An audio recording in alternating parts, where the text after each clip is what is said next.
नमस्कार विद्यार्थी मित्रांनो, शिक्षक भरती पवित्र पोर्टल लवकरच चालू होणार आहे। त्या अगोदर एक महत्त्वाच्या इन्फॉर्मेटिव्ह सिरीज मी तुमच्यासाठी घेत आहे।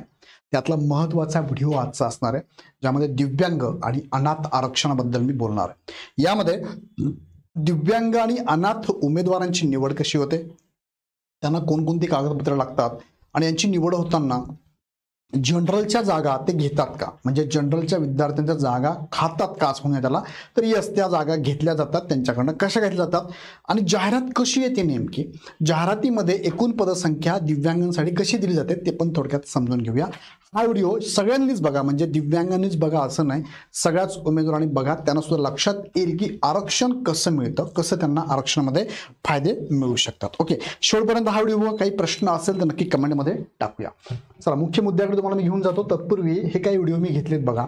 शिक्षकांसाठी पदोन्नतीसाठी कोर्टाचा निर्णय, टीईटी लागणारच आहे, आरटीचा नियम आहे, तो व्हिडिओ लाख विद्यार्थ्यांनी पाहिला आहे, तुम्ही पण बघा। त्यानंतर डोमेसाइल सर्टिफिकेट बद्दलचा व्हिडिओ आहे, प्रकल्पग्रस्त भूकंपग्रस्ताचा पाठीमागे व्हिडिओ घेतलाय, महिला आरक्षणाचा पण पाठीमागे व्हिडिओ घेतलेला आहे। त्यानंतर महिलांसाठी महत्त्वाचे डॉक्युमेंट्स ते पण मी तुम्हाला सांगितलेले आहे। समान मार्काचा GR काय सांगतो, त्यानंतर टेटचा निकाल नव्याने जाहीर झाला तो पण व्हिडिओ घेतलाय, कागदपत्रे कोणती लागतात आणि पहिली ते 12वीला शिक्षक होण्यासाठीची काय काय पात्रता आहे, हे सगळे महत्त्वाचे व्हिडिओ घेतलेले आहे। आता पुढचे व्हिडिओ बघण्यासाठी चॅनल सबस्क्राईब करून ठेवा। हे पाठीमागचे व्हिडिओ का बघितले नाही तुम्ही, कारण तुमच्याकडे हा चॅनल सबस्क्राईब केलेला नाहीये, त्यामुळे नोटिफिकेशन तुमच्यापर्यंत पोहोचत नाहीये। आणि अजून एक प्रमोशनल ऍक्टिव्हिटी आहे, डीएड बीएडला ऍडमिशन असणारे सगळे विद्यार्थी किंवा शिक्षक झालेले सुद्धा सगळे विद्यार्थी ज्यांना टीईटी कंपल्सरी आहे, ज्यांना 1 ते 8चं शिक्षक व्हायचं असेल त्यांना टीईटी द्यावीच लागणार आहे। सो आतापासून तयारी करा, अपकमिंग टीईटी येणार आहे। टीईटी संदर्भातली पेपर 2 ची गणित विज्ञानची बॅच, पेपर 2 ची सामाजिक शास्त्राची बॅच, पेपर 1 ची कॉमन बॅच आणि पेपर 1+2 ची बॅच, अशा एकत्रित बॅचेस पण अवेलेबल आहे। ह्या बॅचेसची फी तुम्ही बघू शकता। ह्या बॅचेसला शिकवणारे फॅकल्टी सेपरेट अवेलेबल आहे, PDF notes available, test series available आहे, अनालिसिस अवेलेबल आहे, डाऊट क्लिअरिंग सेशन सुद्धा अवेलेबल आहे आणि विशेष या सगळ्या फॅकल्टीचे लेक्चर, डेमो लेक्चर यूट्यूबला अवेलेबल आहे। आवडले तर नक्की जॉईन करा आणि तुमच्या मित्रांना शेअर करून त्यांना सुद्धा जॉईन होण्यासाठी नक्की सांगा। आता इथे जाण्यापूर्वी ही जी फी तुम्हाला दिसते, या फी मध्ये डिस्काउंट ऑफर चालू आहे आणि आज शेवटचा दिवस आहे। आज शेवटचा दिवस आहे, 20% तुम्हाला ऑफ असणार आहे। त्यासाठी कुपन कोड वापरायचा आहे बाप्पा नावाचा। सो आता लगेच इग्नाइट अकॅडमीचा ॲप डाउनलोड करा, चॅनल ॲपची लिंक खाली डिस्क्रिप्शन मध्ये दिलेली आहे, लगेच डाउनलोड करून बॅच परचेस करू शकता। आता जाऊया मुख्य मुद्द्याकडे बघा। तत्पूर्वी परत एकदा सांगू इच्छितो की नेक्स्ट काही व्हिडिओ माझे येणार आहे। कोणते व्हिडिओ आहेत बघा, 2022 आणि 25चे या दोघांमधला जो रिझल्ट आहे, पवित्र पोर्टलचे नोंदणी शिक्षक होण्याचे ते रिझल्ट अनालिसिस करून मी तुम्हाला देणार आहे। माजी सैनिक खेळाडू आरक्षण याबाबत सेपरेट माझा व्हिडिओ येणार आहे। घटस्फोटित महिलांसाठीचा सेपरेट व्हिडिओ येणार आहे।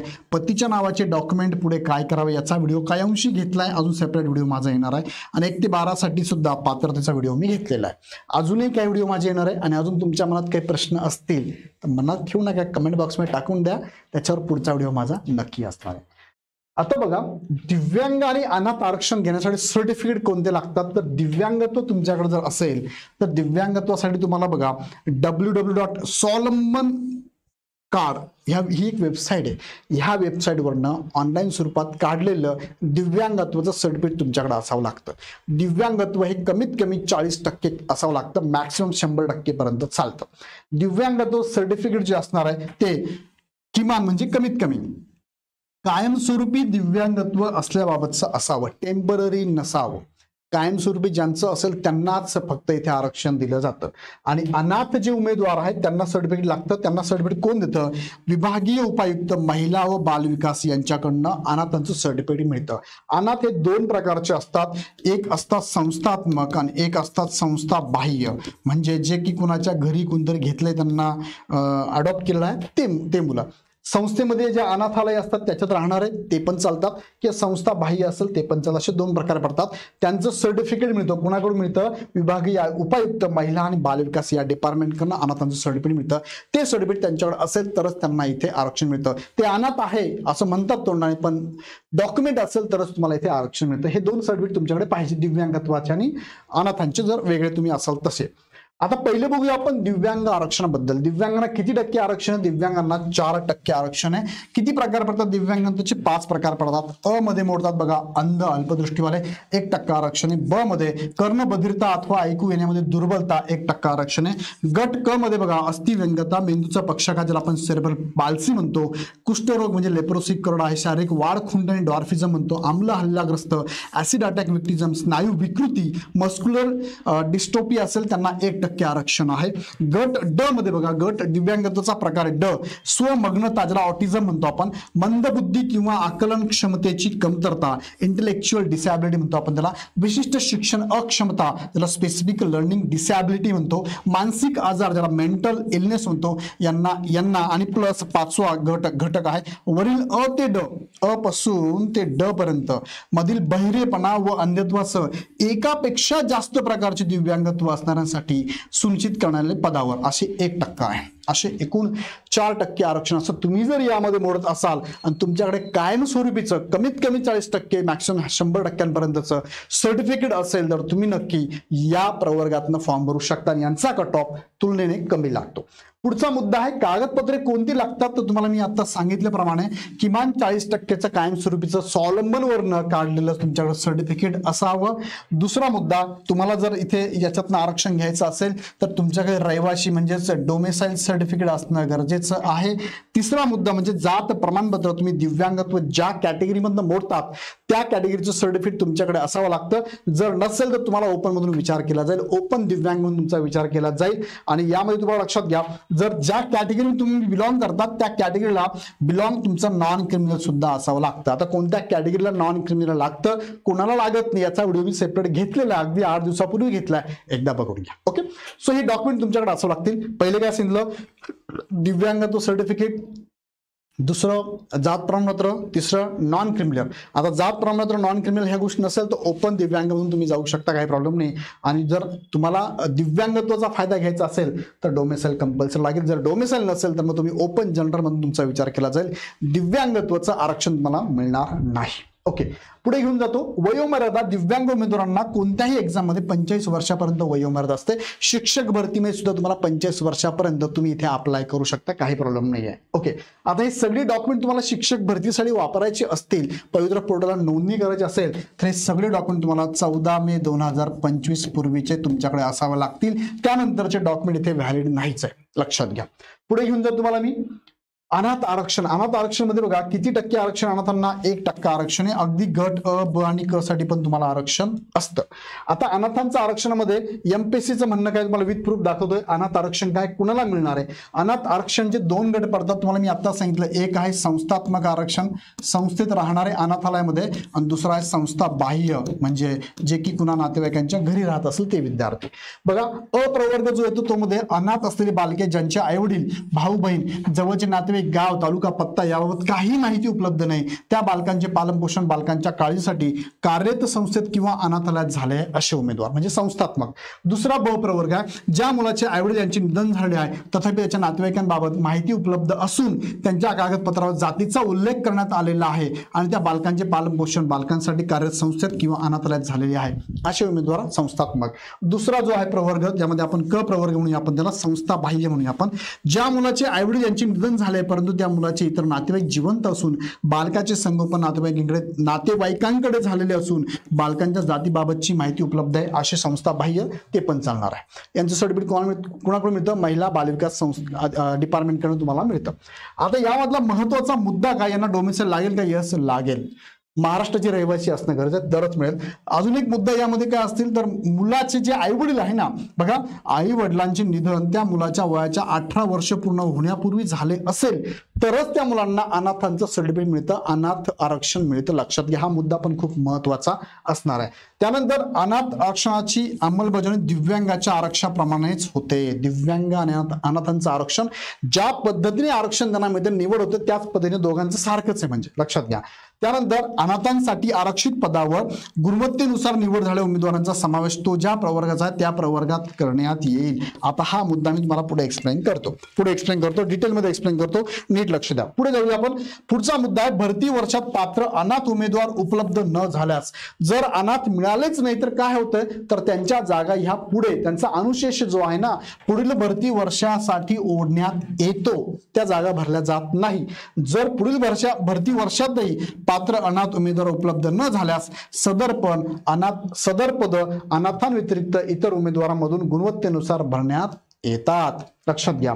अनाथ आरक्षणाचा लाभ घेऊन शासन सेवेत रुजू होणाऱ्या उमेदवाराला अनाथ प्रमाणपत्र पडताळणीच्या अधीन राहून तात्पुरत्या स्वरूपात नियुक्ती देण्यात येईल. इथे तुम्हाला 14 मे 2025 पूर्वीचा अनाथांचं सर्टिफिकेट लागेल. संस्थात्मक चालेल, संस्था बाह्य चालेल. 18 वर्ष पूर्ण होण्याच्या अगोदर आई वडील मरण पावलेले असतील त्यांनाच हा फायदा घेता येऊ शकतो. डोमेसाईल तुम्हाला कंपल्सरी लागणार आहे. हा जरा कुणाला मिळणार आरक्षण सांगितलं, प्रकार तुम्हाला सांगितलंय, अनुशेष पण पुढे ओढला तो सांगितलं, निवड कशी होती पुढे मी तुम्हाला सांगतो.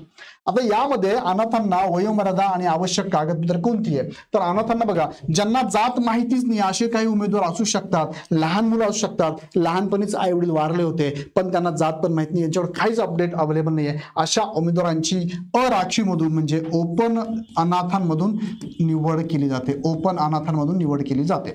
वयामध्ये सूट आहे की यांना यस आहे, त्यांना उच्च वयोमर्यादेपेक्षा 5 वर्ष शिथिल आहे. म्हणजे एखादा एससी अनाथ जर असेल, एससी अनाथ किंवा मी त्याला सांगेल कॅटेगरी मधला एखादा अनाथ असेल, कॅटेगरी मधला अनाथ जर असेल तर कॅटेगरीसाठी 43+5 म्हणजे 48 वर्षापर्यंत अनाथांना सवलत आहे कॅटेगरी. आणि ओपनचा जर अनाथ असेल तर ओपनला 38+5 म्हणजे 43 वर्षापर्यंत सूट असणार आहे. हा एक मुद्दा वयोमर्यादेबाबत. परीक्षा शुल्क ज्या कॅटेगरीमधून तो बिलॉंग करतो त्या कॅटेगरीनुसार, जर तो कॅटेगरीचं सर्टिफिकेट नसेल त्याच्याकडे तो ओपनची शुल्क त्याला भरावं लागतो, कॅटेगरी असेल तर कॅटेगरीचं शुल्क त्याला भरावं लागतं. आवश्यक प्रमाणपत्र काय लागतात, अनाथांचं सर्टिफिकेट लागणार तुम्हाला, कायमस्वरूपीचं लागेल. दुसरं डोमेसाईल सर्टिफिकेट लागेल तुम्हाला. हे 2 डॉक्युमेंट लागतील. आणि तुमचं जात प्रमाणपत्र नॉन क्रिमिनल लागेल, असं नॉन क्रिमिनल लागेल. आणि तुम्हाला डोमेसाईल, जात प्रमाणपत्र आणि नॉन क्रिमिनल आणि अनाथांचं सर्टिफिकेट आणि डोमेसाईल हे लागणार तुम्हाला. हे डॉक्युमेंट असेल तर तुम्ही ह्या प्रवर्गातनं फॉर्म भरू शकतात. किंवा तुमच्याकडे आता शिक्षक भरतीमध्ये 14 मे 2025 पूर्वीच हे सगळे डॉक्युमेंट तुमच्याकडे अवेलेबल असतील तर तुम्ही योग्य त्या ठिकाणाहून आरक्षण नक्की घेऊ शकता. आता पुढे घेऊन जातो तुम्हाला मी दिव्यांग आणि अनाथ आरक्षण जाहिरात कशी येते, काशी नाही कशी येते आणि निवड कशी होते तुम्हाला मी जाहिरात दाखवतो. पहिले बघा ही जाहिरात तुम्ही बघू शकता. ही जाहिरात कुणाची आहे, रयत शिक्षण संस्थेची जाहिरात आहे. कधी आलेली आहे, 21/1/2024 ला, म्हणजे 2022 ची टेट झाली त्याच्या अगेन्स्ट ही पदभरती झाली होती. त्यामध्ये ही जाहिरात आहे बघा रयत शिक्षण संस्थेची. बघा इथे कॅटेगरी आहे तुमच्या SC ST त्यानंतर पेसा NT ब क ड नंतर OBC SBC EWS आणि ओपन. त्यावेळेस SCBC नसल्यामुळे SCBC नाही, आता असेल. सो ह्या जागा आहेत. त्यानंतर हे समांतर आरक्षण बघा, वुमन रिझर्वेशन आहे, एक्समॅन आहे, पदवीधर अंशकालीन आहे, प्रकल्पग्रस्त, भूकंपग्रस्त, खेळाडू आहे, हे जनरल आहे. अशा ह्या जागा आहेत. आता तुम्ही म्हणा सर याच्यामध्ये दिव्यांग आरक्षण आणि अनाथांचं नाहीये का, समांतर नाही, ते इथे दिले बघा. दिव्यांगांना 4% आरक्षण जर विचार केला, टोटल जागा किती आहे 808 आहे, 808 आहे. आणि 4% आरक्षण जर बघितलं तर 32 जागा बघा दिव्यांगांना दिलेल्या आहेत. मग दिव्यांगांमध्ये अस्थिव्यंग प्रकार 8 जागा आहे, कर्णबधिर 8 जागा आहे, अल्पदृष्टी 8 जागा आहे आणि हे जे 4 जागा दिल्यात ना त्या मल्टिपल डिसेबिलिटीमध्ये आहे बघा. असे एकूण टोटल 32 जागा देण्यात आलेल्या आहे. ओके, सेम तुम्ही अनाथांचं बघू शकता. अनाथांना पण जागा दिलेली 1% आरक्षण आहे, म्हणजे 808च्या 1% म्हणजे 8 जागा अनाथांसाठी. त्यामध्ये बघा अनाथ संस्थात्मक असेल तर 4 जागा आहे, संस्था बाह्य असेल तर 4 जागा आहे. अशा टोटल 808 आहेत. आता याच्यात मजेशीर गोष्ट तुम्हाला मी सांगतो. यामध्ये तुम्ही बघा याची बेरीज जर केली, तुम्ही कुणाची बेरीज केली, 168 0 0 38 35 0 3 120 0 92 150 352 यांची बेरीज तुमची येते 808. यांची बेरीज किती झाली 108. अच्छा याची 108 आहे. मग अनाथांची आणि दिव्यांगांची बेरीज ही 40 काय मग सर, हे 40 यामध्ये इन्क्लूड नाही का, नाही. ह्या बेरजेमध्ये 40 इन्क्लूड नाहीच आहे. मग यांची निवड कशी होती मग सर, याच्यात जागा तुम्ही दाखवलंय पण याच्यात तुम्ही 808 बेरीज दाखवली, यांची ऍड केली की त्यात नाही केले. मग यांची निवड कशी होते, उदाहरणार्थ आता एक उदाहरण सांगतो तुम्हाला मी. जसं की सपोज एक दिव्यांग उमेदवार आहे आणि तो कॅटेगरीचा फॉर एक्झाम्पल OBCचा आहे, दिव्यांग टाईप A आहे त्याचा, बरोबर, दिव्यांग टाईप A आहे सपोज, हा टाईप आहे. मग याची निवड कशी होते, तर हा दिव्यांग जागा किती आहे 8 जागा आहे, जागा किती आहे 8 जागा आहे. आणि ह्या OBC मधून हा जो दिव्यांग आहे याचं नाव XYZ नाव आहे. हा XYZ दिव्यांगांमधून 8 जागांमध्ये ओबीसी मध्ये सपोज हा सेकंड रँक आला आहे, सेकंड रँक आहे. तर मग तो जागा कुणाची घेईल बरं, कारण त्याच्या जागा सेपरेट नाहीये. तो जागा कुणाची घेईल, ओबीसी जनरल मधून. ओबीसी जनरल जी जागा आहे ना, ओबीसी जनरल ही जागा दिव्यांग उमेदवार घेऊन टाकेल. आणि ओबीसी जनरल मध्ये एखादा विद्यार्थ्याला वाटू शकतो सर मला ओबीसी जनरल मध्ये माझं नाव आहे, लास्टला येऊ शकतो, माझं का बरं नाव नाही आलं. आरती जागा दिव्यांगने घेऊन टाकली ना, कारण दिव्यांग जो निवड झाला तो ओबीसीचा होता, म्हणून त्यांनी ओबीसी जनरल जागा खाऊन टाकली. अजून दुसरं सांगू उदाहरण, हा झाला पहिला विद्यार्थी. दुसरा विद्यार्थी ओबीसीचाच आहे, फॉर एक्झाम्पल ओबीसीचाच आहे. किंवा दुसरा घेतो, दुसरा विद्यार्थी एक आहे फॉर एक्झाम्पल तो एससीचा आहे, एससीचा दिव्यांग उमेदवार आहे, एससीचा दिव्यांग आहे. आणि दिव्यांगाला 8च जागा आहे, टाईप 1च आहे. काय टाईप 1च आहे, कोणत्या जागा टाईप म्हणूया आपण याला, टाईप 1च आहे. इथे पण टाईप 1च आहे. काय आहे टाईप ए टाईप कोणता, हा 8, हा दिव्यांगाचाच आहे, त्याच टाईपचा आहे तो विद्यार्थी. आणि मग तो जर एससीचा आहे आणि तो हा सेकंड रँक होता आणि हा सपोज हा रँक आहे फर्स्ट रँक, मग हा कोणती जागा खाईल बरं, हा जागा खाईल एससी जनरलची. कोणती जागा खाणार आहे, एससी जनरलची. मला काय म्हणायचंय, दिव्यांगांच्या सगळ्या जागा आहेत ना, ह्या सगळ्या जागा 32च्या 32 जागा, त्या दोन निकष काय, ह्या 32 मध्ये जे पहिले टॉपर काय म्हणूया आपण, 32 जे विद्यार्थी, 32 विद्यार्थी जे आले दिव्यांग विद्यार्थी, त्याच्यामध्ये काय पडेल, त्याच्यामध्ये टाईपनुसार जागा डिस्ट्रीब्यूट होतील. पहिले बरोबर, पहिले टाईपनुसार किती जागा आहे, प्रत्येकी 8 जागा आहेत. दुसरं काय होणार आहे, त्यांची कॅटेगरी डिसाईड होणार आहे. आणि तिसरी काय, मग कॅटेगरीच्या जनरल मधून त्या जागा त्यांना देण्यात येतील. म्हणजे जनरलच्या त्या कॅटेगरीच्या जनरलच्या जागा कमी होतील, शेवटचे विद्यार्थी कट होतील, दिव्यांग ऍड होतील. सेम जसं दिव्यांगांबाबत तुम्हाला सांगितलं मी, अनाथांबाबत सुद्धा तेच आहे. अनाथ आणि दिव्यांग यांची निवड आरक्षण सेम प्रकारात केलं जातं.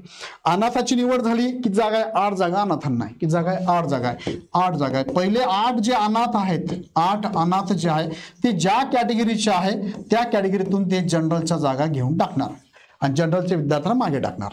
म्हणजे त्यांना त्यांची निवड होणार नाही, साहजिक आहे. असं हे आरक्षण आहे अनाथ आणि दिव्यांग. हे काय असं आरक्षण तुम्हाला इथं दिलं जातं. सेम तुम्ही बघू शकता, एक दुसरी ॲड आहे माझ्याकडे. कोणाची ॲड, ही एज्युकेशन ऑफिसर प्रायमरी रायगडची ॲड बघा, रायगडची ॲड तुम्ही बघू शकता. यांची बेरीज करून बघा तुम्ही, हे 133 178 ह्या सगळ्यांची बेरीज केली तुम्ही तर ही येणार 998. त्यात हे पकडलेच नाही 50 आणि 10, दिव्यांगांचे 50, अनाथांचे 10 पकडलेले नाही, लक्षात घ्या. अशा पद्धतीने ह्या ज्या कॅटेगरीचे ते उमेदवार त्या कॅटेगरीची जनरलची जागा, म्हणजे कोणती जागा बरं, हे बघा याला म्हणतो आपण जनरल. समांतर आरक्षण व्यतिरिक्त उर्वरित पदे ह्या जागा ते खातात ते जागा, लक्षात घ्या.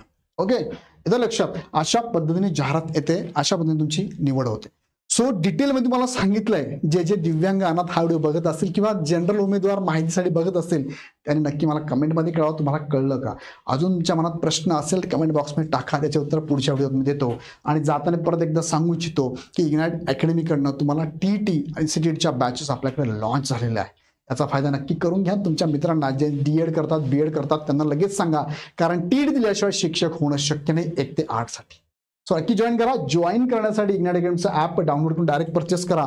आणि आत्ता तुम्ही जर लास्ट डेट आजचीच आहे, 8 सप्टेंबरपर्यंत तुम्हाला 20% सूट आहे. बाप्पा नावाचा कुपन कोड वापरून नक्की सवलत घ्या. तुमच्या विद्यार्थी मित्रांना शेअर करा. त्यासाठी इग्नाइट अकॅडमीचं ॲप डाउनलोड करून डायरेक्ट परचेस करा. काही शंका असेल तर 88 88 25 61 17 ह्या नंबरला नक्की कॉल करा. व्हिडिओ आवडला तर नक्की लाईक करून चॅनल सबस्क्राईब करा. पुन्हा व्हिडिओ नेक्स्ट व्हिडिओमध्ये. धन्यवाद.